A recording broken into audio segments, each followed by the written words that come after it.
and lay it out flat so that it has time to air out. They've been packed and shipped quite a bit, so they've been compacted a whole lot, and you want them to give them time to kind of unkink internally.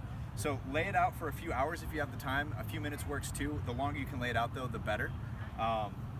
Once you've given it time, I've already had this one laid out for quite a while, so it's ready to roll.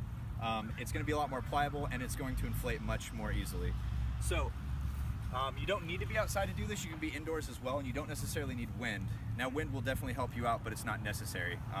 So what you're going to do is there's two large openings on this inflatable sofa. They both go into the same pocket.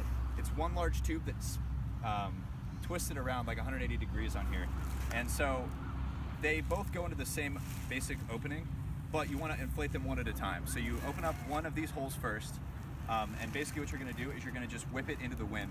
We have a slight wind here, so see if I can get this to work. You want to close it quickly. As soon as you get the air in there, you're going to want to trap it. So close it as quickly as possible after you get the air in the tube. Now go to the other side, do the same thing again, and close it quickly. Now that you've gotten air trapped inside of the inflatable hammock, you're going to roll it up until it's tight. Once you have gotten this rolled up and tight, fold this over, clip it, and you're ready to go. It's super easy. It's just a little interesting to learn and hard to set up maybe the first time.